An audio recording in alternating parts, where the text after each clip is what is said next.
Good evening everybody. So I've got a very special beer to be drinking tonight. It is Yellow Belly, so the Imperial Peanut Butter and Biscuit Stout, which was brewed in collaboration by Omnipollo and Buxton Brewery. So Sweden and Britain coming together to produce what is apparently a very, very special Imperial Stout. Now I've not tried it before, which is the reason that I'm going to review it. I don't normally do commercial beer reviews, but the amount of money that I spent getting this means that I'm going to video this fucker because I want to get my money's worth out of it. So that's why I'm doing it. Now, you've obviously noticed already that the packaging on this is a little unusual. So it looks like a little bottle-shaped racist. And the reason for that is that when Omnipollo and Buxton came together initially, it was part of a collaboration project with various brewers where they were given a colour and they had to theme their beer around that colour. These guys were given yellow and they decided that the theme for their beer would be cowardice, i.e. being yellow, and they wanted to aim that specifically at kind of people who hold racist or xenophobic views, and that's why it's got the kind of Klansman style outfit on the bottle. So Yellow Belly as in cowardly racist types. Now, politics and beer, not too sure. Don't usually like to mix it, certainly not in conversation anyway, but it's their brew, they were given a theme, so it's understandable really. I don't really know that many craft beer enthusiasts who also happen to be yeah, white supremacists, but you know, you never know. I guess it might change a few people's minds, I don't know, but it seems like you're kind of preaching to the converted really with stuff like this when you're well, I'd like to think that most people who are going to drink beers like this would be enlightened types. Other people might think that they're just you know, trendy craft beer wankers, but each to their own. Anyway, so I won't go into that anymore, but that's why it looks like it does. But more importantly, it's supposed to be a absolutely brilliant peanut butter stout. So without further ado, let's get into the packaging.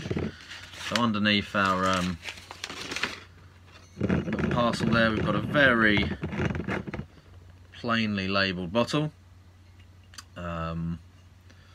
Yeah, so a little bit of bump on the bottle here. Yellow Belly, a person who is without courage, fortitude or nerve, a coward. To us, one of the most cowardly deeds is to act anonymously, hiding behind a group, a signifying trait of institutionalized racism. This beer is brewed to celebrate all things new, open-minded and progressive. A peanut butter biscuit stout with no biscuits, butter or nuts. Taste, enjoy and don't be prejudiced. Various names of the brewers there underneath. So apart from all the yeah, political bump there, the most interesting thing about that, I guess, is that it's a peanut butter biscuit stout that doesn't have any biscuits, butter or nuts in it. How did they make the stout taste like peanut butter and biscuits then, I wonder? I don't know, maybe I'll look into that another time. But yeah, what else? 11%. Did it say 11%? It said 11% somewhere. Yeah, there we go. So 11% by volume, and it has got a bottling date on here. So bottled 8th of May 2018. What month are we in now? Yeah, so nearly October. So it's a good few months old now. Nearly 5 months old. So for an Imperial Stout, I guess that's still relatively young, but it's given a fairly extended best before date because of the strength. So you, according to them, can keep it up to 21st of August, no sorry, the 11th of August 2021. Less chat, more drink.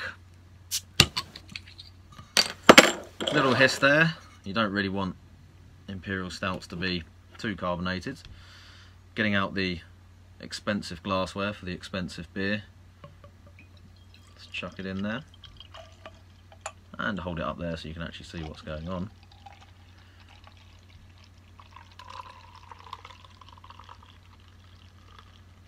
That pours out very nicely. That looks absolutely spot on in terms of carbonation, so just enough to generate a nice little creamy off-white cap on the top. few bubbles rising up the side, but no kind of crazy carbonation or anything going on. Now, I've only very briefly put this in the fridge because I didn't want it to be too cold. Beers like this need to be, well, pretty much as close to room temperature as you're happy to get them, I think, obviously within reason. If you don't want your beer totally warm, then fair enough, but just a very slight chill, I think, is best for an Imperial Stout.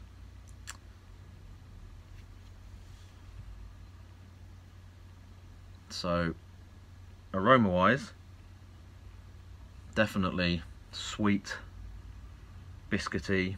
Smells kind of like the base of a cheesecake or something like that.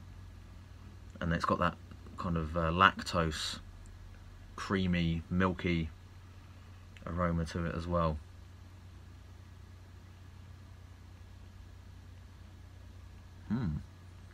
Yeah, kind of smells like a lot of the other peanut butter stouts that I've tried so far. So it smells good, but not anything kind of surprising or out of the ordinary. Not a huge amount of the kind of dark roasty grain aromas coming through. Yeah, it's mainly a kind of sweet, peanutty, biscuity, cake based type of thing, but appetizing. Let me have a think about it before I start talking. So first of all, I would say very smooth. For an 11% beer, there isn't really a alcoholic, burn or that kind of fusel alcohol taste, hot alcohol flavour that you get with really strong beers sometimes.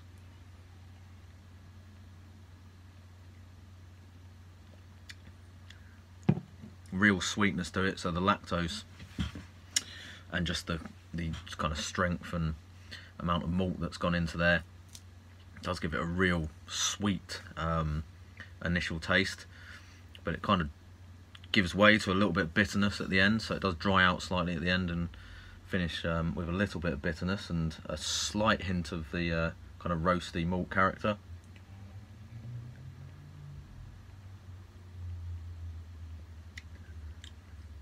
And yeah, there's this peanut flavour, but if they don't put any peanuts in it or any peanut butter flavouring or whatever, how the hell does that taste of peanuts? I don't know. Are they telling the truth? Is there some other kind of peanut based product that's going into this? Yeah, again, as with the smell, it's kind of got that kind of like dessert base taste to it, so kind of crushed biscuits with sort of sugary, buttery stuff going on, and peanuts kind of sprinkled in amongst that.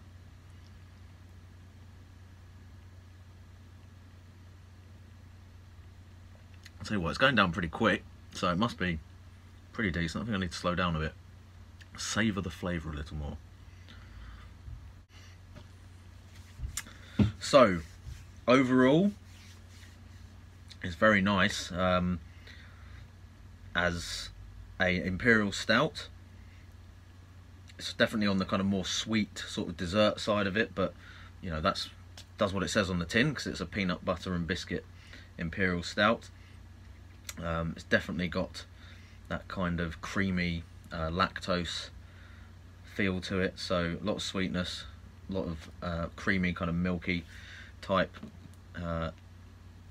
mouthfeel and body to it as well.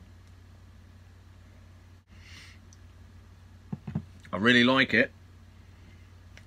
Is it worth the money I paid for it? I don't know. I'm not sure.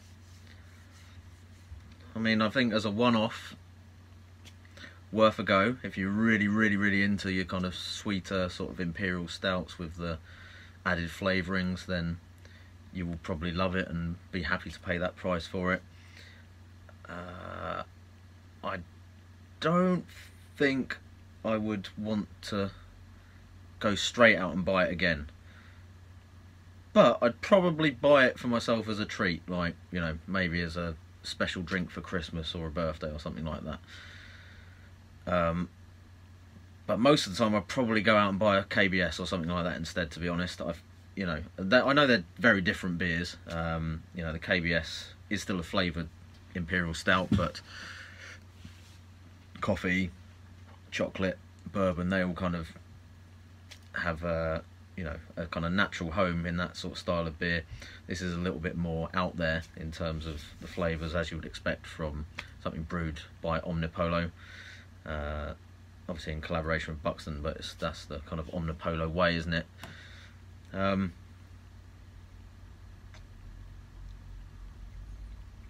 So I like it, but I think I like other Imperial Stouts more. This might be slight heresy for some of you, but yeah, like I said, I would probably go and buy a couple of bottles of slightly cheaper Imperial Stout most of the time, as opposed to spending that amount of money on this. So very nice, lovely flavour, aroma, beautiful level of carbonation, mouthfeel, body, all great. Touch on the sweet side for my palate, but an experience, and one that I'm glad that I managed to get a bottle to enjoy. So yeah, by the way, I got this from Beerfly, so the new bottle shop in Bedford, which was where I hosted the homebrew meeting I mentioned in the last video. And Tim, the owner, was very kind to put aside a bottle for me. He did have a few left when I went in today anyway, but I asked last night just to for him to put one aside, which he very kindly did. So cheers for that, and yeah, I hope anyone else who is getting one of those bottles does enjoy it. So that's it for now. Cheers, folks. I'm the dude, so that's what you call me, you know? That or his dudeness, or Duder, or, you know, El Duderino.